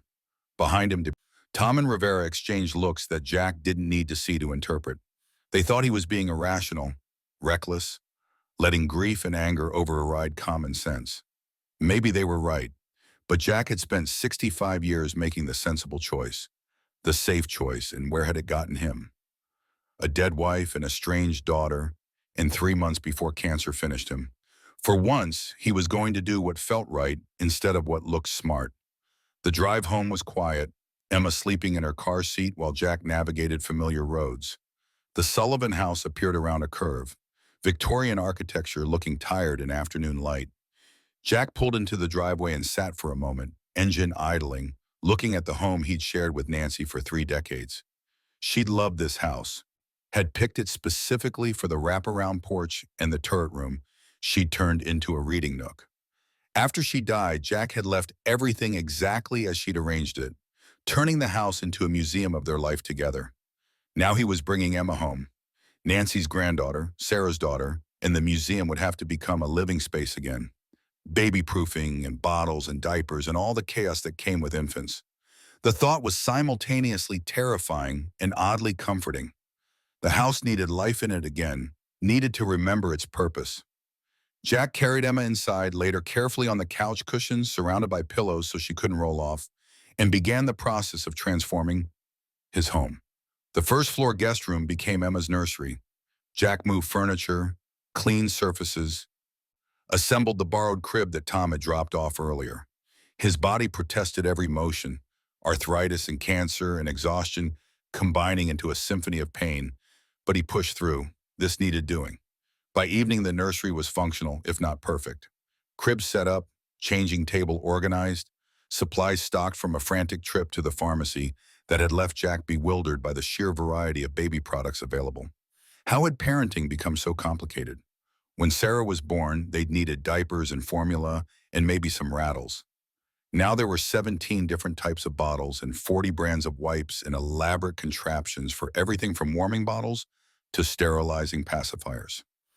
Emma woke around 6, crying in that escalating way that meant she'd gone from mildly uncomfortable to seriously upset. Jack picked her up, checked her diaper, wet, and attempted his first solo diaper change. 20 frustrating minutes later, he'd succeeded in getting a new diaper on without causing injury, though the tabs were crooked and he'd gone through 4 wipes instead of the 2 the instructions suggested. Emma looked up at him with what might have been amusement or just gas. Okay, diaper done. Now what? Feeding, right, formula. Jack carried Emma to the kitchen and stared at the formula supplies he'd bought, suddenly uncertain. Powder plus water equals food for babies. He understood that much. But ratios? Temperature? Sterilization? The instructions might as well have been written in code. He called Amy, the paramedic who'd helped with Emma's initial rescue. She answered on the second ring. "Mr. Sullivan, is everything okay? I need a crash course in infant care. Specifically, how do I make a bottle without killing my granddaughter?" Amy laughed, not unkindly. "I'll be there in 20 minutes." True to her word, Amy arrived with armfuls of supplies and the kind of patient competence that came from raising 3 kids of her own. She walked Jack through bottle preparation, burping techniques, signs of distress, sleep schedules, and a dozen other things he should have learned 30 years ago but had left to Nancy. Emma took the bottle Amy prepared with enthusiasm, solving at least one immediate problem. "You're going to need help," Amy said as she showed Jack how to properly support Emma's head during feeding. 6-month-olds require constant attention, feeding every 4 hours, diaper changes, developmental activities, and you're dying, I know. I was going to say recovering from a traumatic night, but yes, that too. Jack looked at Emma, drinking her formula with single-minded determination. "I'll manage. No one manages alone. Let me make some calls. I know women from church who'd be willing to come during the day, help with Emma while you rest. I don't want strangers. They won't be strangers after a day. This is what community does, Mr. Sullivan. We show up. Let us." Jack wanted to argue, but exhaustion was winning. The adrenaline that had carried him through the past 24 hours was completely gone now, leaving behind a fatigue so profound he could barely keep his eyes open. Amy must have seen it on his face. "When did you last sleep?" Jack couldn't remember. Yesterday morning? Before the cancer diagnosis? Time had become elastic, stretching and compressing in ways that made chronology difficult. "I'll stay tonight," Amy said. "Take first shift with Emma. You sleep. Properly, in a bed, for at least 6 hours. Doctor's orders. You're not a doctor." "Close enough." Jack was too tired to argue. He showed Amy where things were. Bottles in the kitchen, diapers in the nursery, his number by the phone, and then climbed the stairs to his bedroom. Nancy's side of the bed was still made the way she'd left it 3 years ago, sheets smooth and pillows arranged just so. Jack had slept on his half exclusively since she died, never disturbing her side, maintaining the fiction that she might come back and need it. Tonight he lay down in the middle, taking up space he hadn't claimed in years, and closed his eyes. Sleep came immediately, dragging him under into dreams where Sarah was alive and Nancy was healthy, and Emma was just a possibility instead of a reality sleeping downstairs in the care of a kind stranger. Jack woke to sunlight streaming through windows he'd forgotten to close and the smell of coffee drifting up from the kitchen. For one disoriented moment he thought Nancy was downstairs making breakfast, that the past 3 years had been a nightmare he'd finally escaped. Then memory reassembled itself. Nancy dead, Sarah dead, Emma alive and sleeping somewhere below him. The cancer eating through his lungs sent a reminder spike of pain across his chest. Stage 4, 3 months if he was lucky. Downstairs, Amy had taken over his kitchen with the efficiency of someone used to managing chaos. Emma sat in a borrowed infant seat on the table, chewing on her fist and watching Amy move between stove and counter. The scene was so domestic, so normal, that Jack stopped in the doorway just absorbing it. Life continuing despite death. Breakfast happening despite grief. A baby being cared for because that's what babies needed, regardless of the circumstances that brought them here. "You're up." Amy poured coffee into the mug Nancy had given him 20 years ago, the one with a faded sheriff's badge and text that read, "World's okayest dad." Sarah had picked it out as a joke gift, laughing at Jack's bewildered expression when he'd unwrapped it. He'd used it every morning since. Emma had a good night, woke twice for bottles, back to sleep within 30 minutes both times. "You've got a relatively easy baby." Jack accepted the coffee and sank into a chair across from his granddaughter. Emma had discovered her feet sometime during the night, or maybe she'd always known about them, and Jack just hadn't been paying attention. She grabbed her toes with intense concentration, the kind of focus adults lost somewhere along the way to growing up. "I made calls. 3 women from church are splitting shifts this week, morning, afternoon, and evening. They'll teach you what you need to know, help with Emma, make sure you're eating. I can feed myself. Can you? When's the last time you had a real meal?" Jack couldn't remember. Since before the diagnosis? Everything since had been coffee and adrenaline and the occasional granola bar scavenged from the truck's glove compartment. That's what I thought. Eleanor Pritchard is coming at 9. She raised 5 kids and has more patience than anyone I have ever met. Let her help. The doorbell rang before Jack could argue. Amy checked the window and her expression shifted to something more complicated. Speaking of help, you've got company. Cole Warren stood on the porch with a woman Jack didn't recognize. Mid-40s, silver streaking her dark hair, leather jacket over jeans. Behind them, 3 more Iron Oath members waited by their motorcycles parked in Jack's driveway. The domestic mourning scene had just acquired an edge. Jack opened the door, but didn't invite them in. Cole looked tired, like he'd spent the night riding instead of sleeping. The woman beside him had the kind of alert stillness that came from military training or long experience with violence. Mr. Sullivan, this is Diana Cross. We call her Diesel. She's road captain for the Montana chapter. Diana extended her hand and Jack shook it automatically. Her grip was firm without being aggressive, the handshake of someone who'd learned to navigate male-dominated spaces by being competent enough that gender became irrelevant. We heard about the FBI raid plans.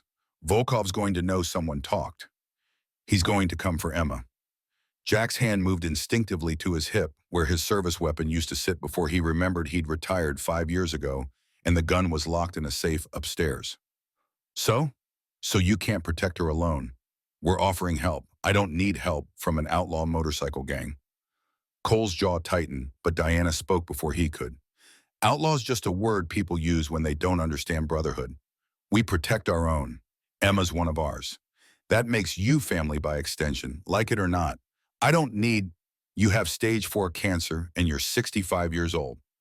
3 men with guns could take you and Emma without breaking a sweat. Pride's a luxury you can't afford anymore.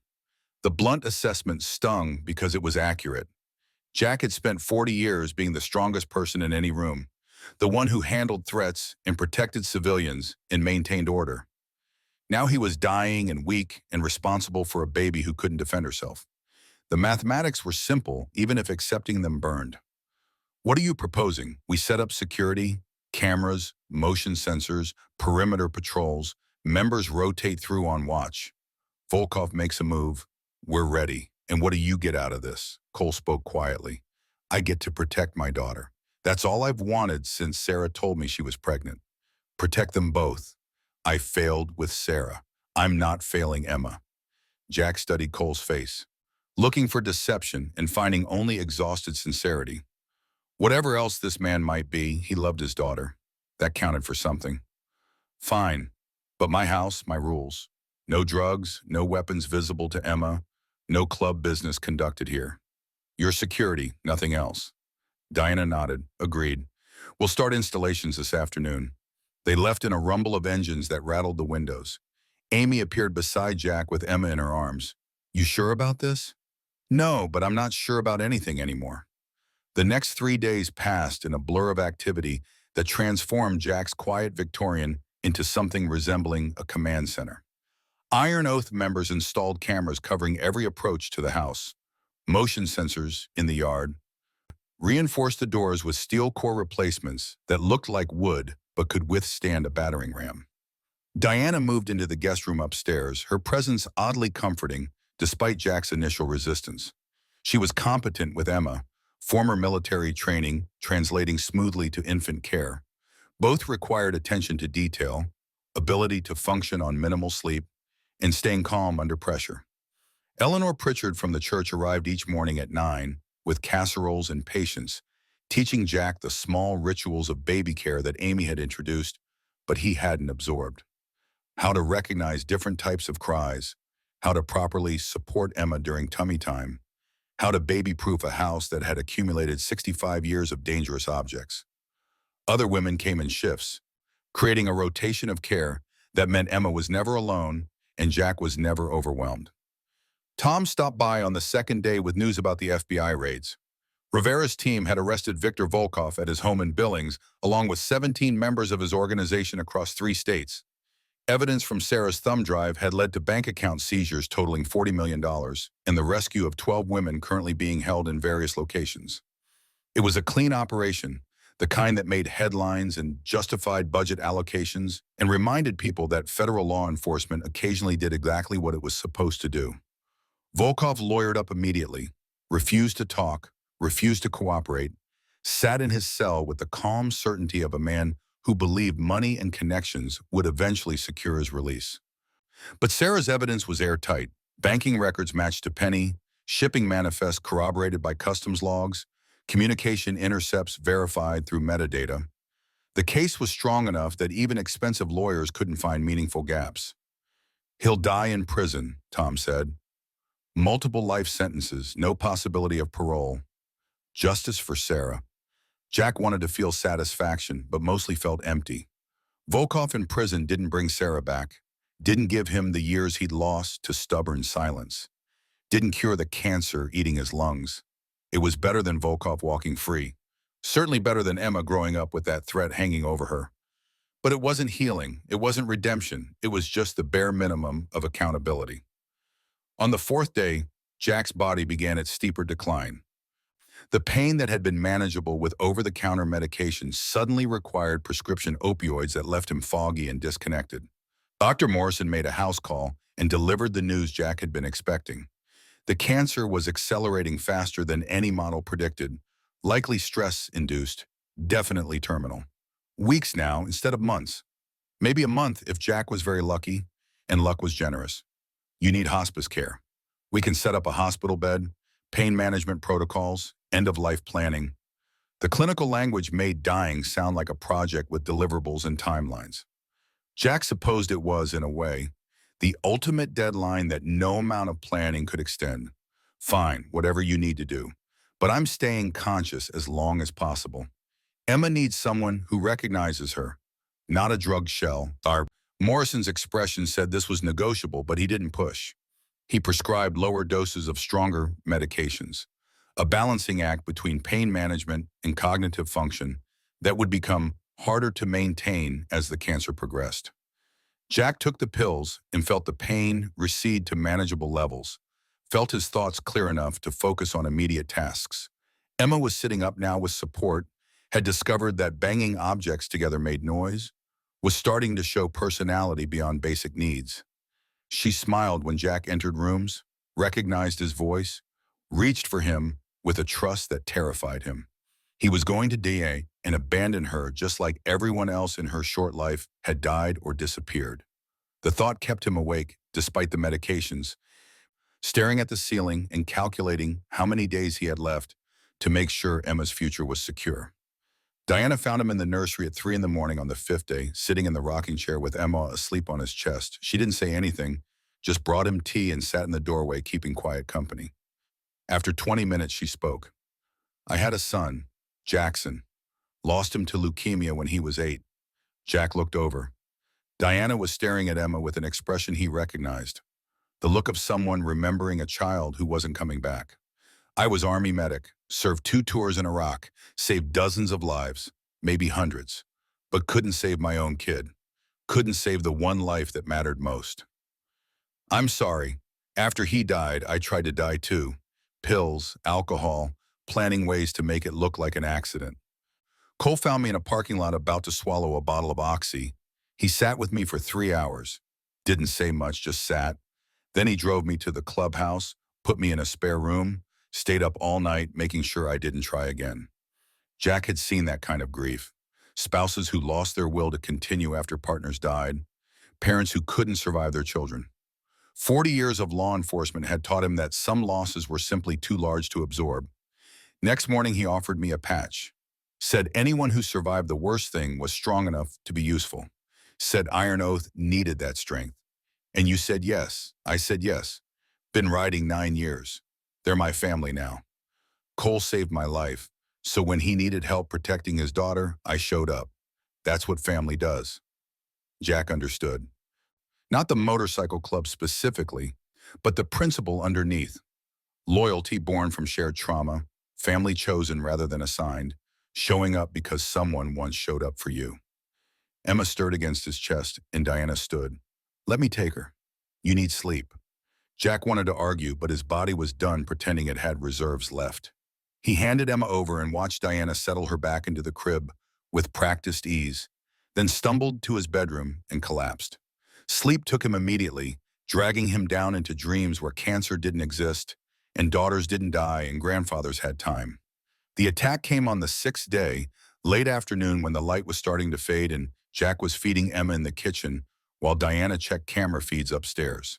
The motion sensors went off first, silent alerts to phones and tablets that Jack had learned to monitor obsessively. Three vehicles approaching from the access road that ran behind his property, coming fast enough to kick up dust visible on the cameras. Diana was downstairs in seconds, phone in hand. "We've got company."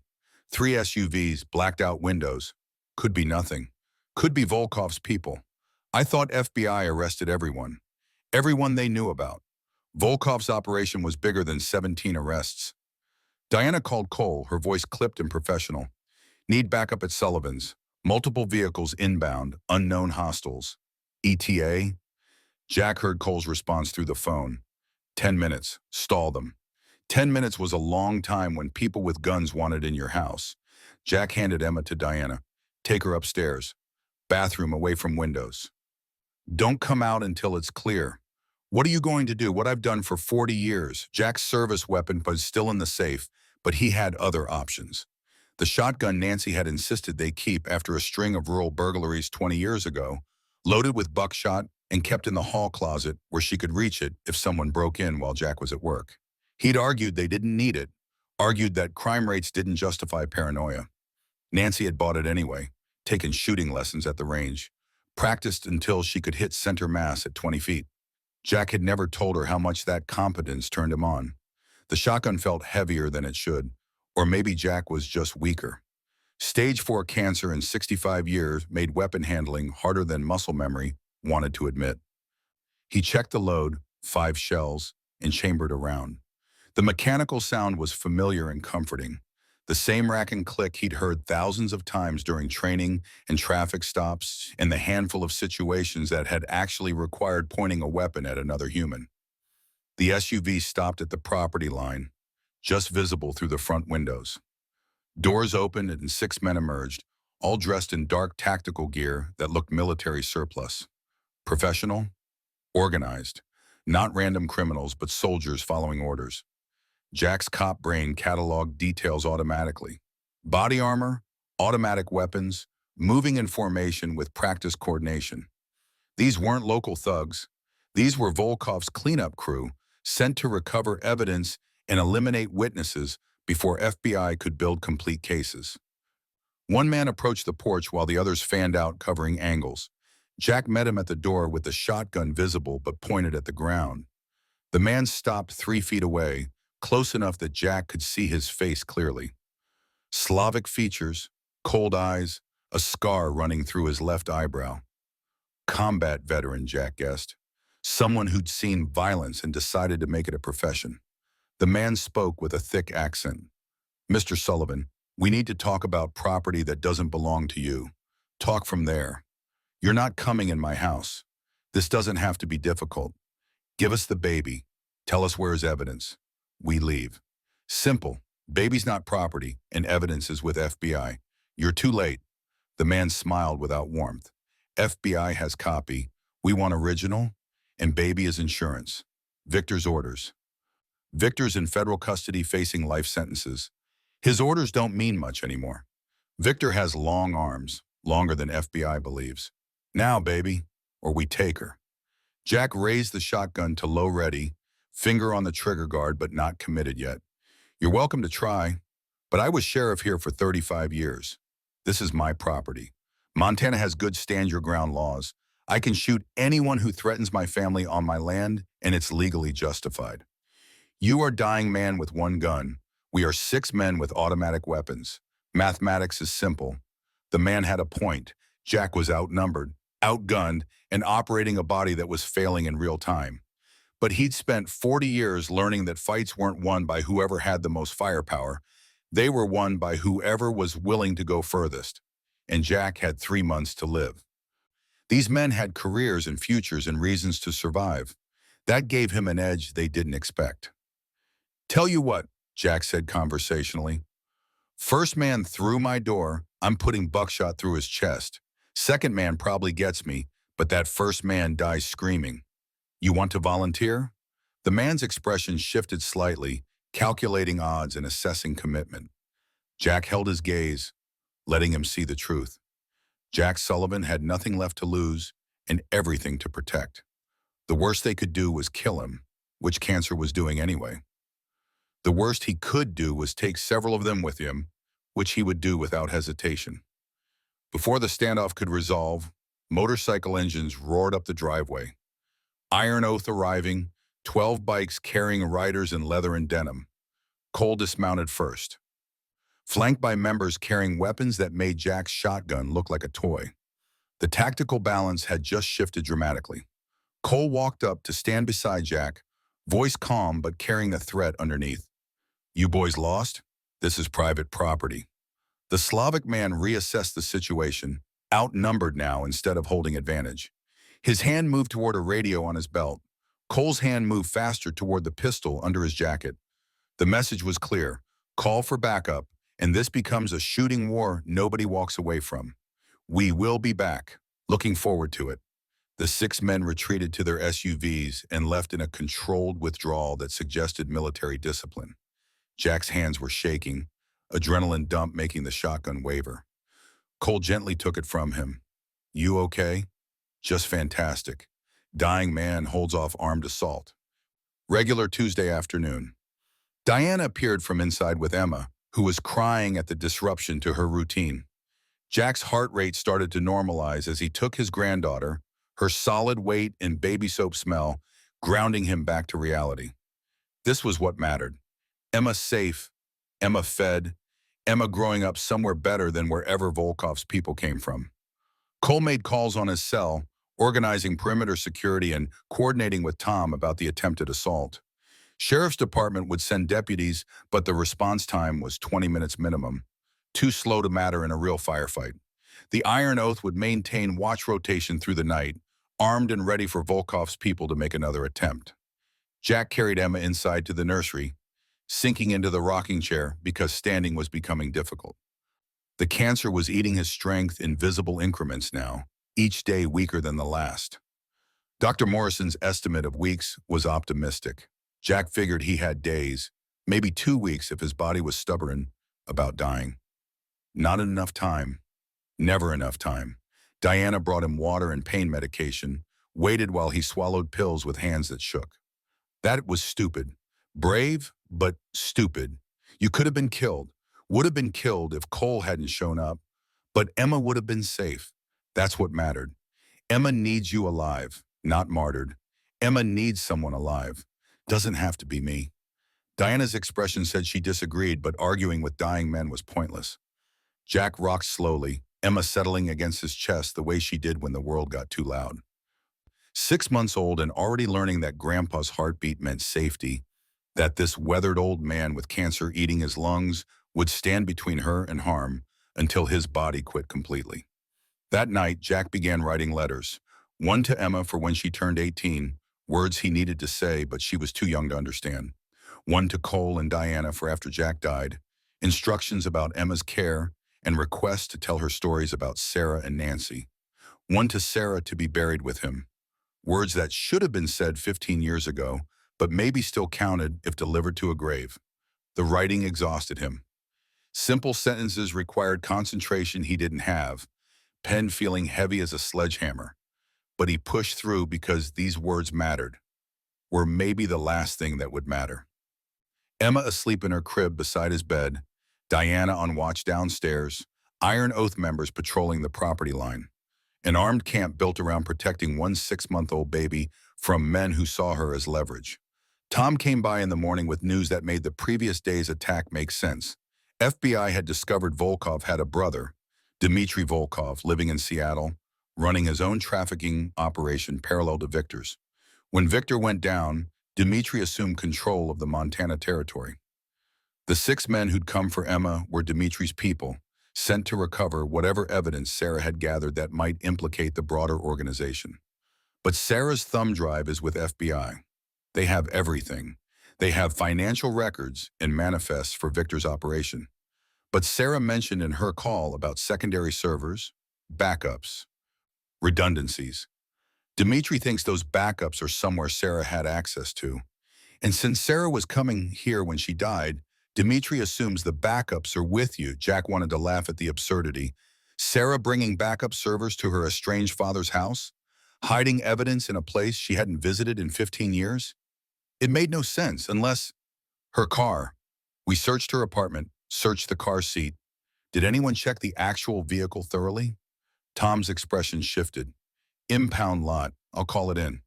Within 2 hours, Rivera arrived with a forensics team and Sarah's wrecked Honda Civic. They found it behind a panel in the trunk, a portable hard drive wrapped in waterproof material, still intact despite the crash. Dimitri had been right. Sarah had been bringing everything. Every piece of evidence she'd compiled over 3 years, delivering it to her father because, even after 15 years of silence, she trusted him to do the right thing. The hard drive contained enough evidence to dismantle trafficking operations across 6 states, client lists, payment records, routes into Canada, connections to legitimate businesses that provided cover. It was 3 years of Sarah's work compiled in meticulous detail, organized and annotated with the kind of precision that made Jack's chest ache. His daughter had been brilliant, brave, determined to stop something evil even knowing it would cost her life. Rivera left with the hard drive and promises of increased security. Jack didn't believe promises anymore. Security was what Cole and Diana and the Iron Oath provided. People willing to sit on his porch all night with guns. People who understood that family meant showing up when things got hard. The next week passed in a haze of pain medication and diminishing awareness. Jack's lucid periods became shorter, separated by longer stretches where the cancer had progressed into his brain and reality became negotiable. He saw Nancy sometimes, sitting in the rocking chair holding Emma. He saw Sarah as a child, laughing in the backyard. He saw himself young and strong, carrying his daughter on his shoulders while she shrieked with delight. Diana managed his care with military efficiency, coordinating with hospice nurses and Dr. Morrison to keep Jack as comfortable as possible while maintaining enough consciousness that he could spend time with Emma. Cole visited daily, sometimes just sitting in silence, sometimes talking about Sarah.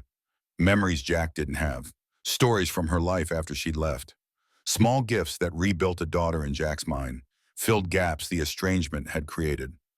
On what turned out to be Jack's last conscious day, he asked Diana to bring Emma to his bed. She was crawling now, had figured out mobility and used it to explore everything within reach.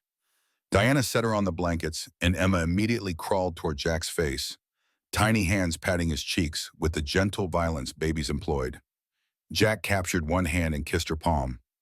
"I love you, Emma. Your grandpa loves you so much." The words came easier now, practice or dying removing whatever had kept them locked inside for 65 years. Emma smiled, that gummy baby smile that said she understood tone, even if words were still mysterious. Jack felt tears running down his temples into his hair. "Your mom was brave. Your grandma was kind. You've got their strength, their heart. Don't be like me, closed off, scared to speak, love out loud, live out loud." Emma babbled something that might have been agreement or just noise. Jack didn't care. She was listening, or at least present, and that was enough. "I'm sorry I'm leaving. Sorry you won't remember me, but Diana and Cole, they'll take care of you, tell you stories, show you pictures, make sure you know who you came from." Diana was crying silently in the doorway.